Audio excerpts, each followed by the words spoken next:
நண்பர்களே, உங்கள் வாழ்க்கை இன்று இருக்கும் நிலையை விட இன்னும் சிறப்பாக மாற வேண்டும் என்று விரும்புகிறீர்களா? அதற்கு நீங்கள் பணத்தையோ அல்லது அதிர்ஷ்டத்தையோ தேடி ஓட வேண்டியதில்லை.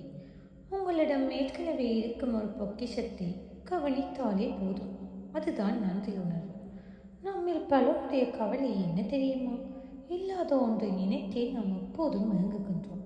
என்னிடம் அந்த கார் இல்லையே, பெரிய வீடு இல்லையே, நல்ல வேலை இல்லையே என்று புலம்புவதிலேயே நம் நேரத்தை செலவிடுகின்றோம்.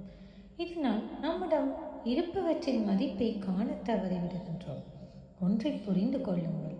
இன்று நீங்கள் சாதாரணமாக நினைக்கும் பல விஷயங்கள் உலகில் பலருக்கு கனவாகவே இருக்கின்றன. சுவாசிக்க காற்று, உண்ண உணவு, தங்க ஒரு கூரை, உங்களை நேசிக்க ஒரு குடும்பம், இவை அனைத்தும் மிகப்பெரிய ஆசீர்வாதங்கள். நீங்கள் எப்போது நன்றி சொல்லத் தொடங்குகிறீர்களோ அப்போது உங்கள் மூளை மகிழ்ச்சியான ஹார்மோன்களை சுரக்கத் தொடங்குகின்றது. இன்றிலிருந்து ஒரு புதிய பயிற்சியை செய்ய தொடங்குவோமா?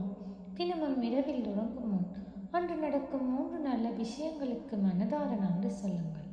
உங்கள் கவனம் குறைகள் மீது இருப்பதை விட நிறைகள் மீது திரும்பட்டும். வாழ்க்கை அழகாகும்.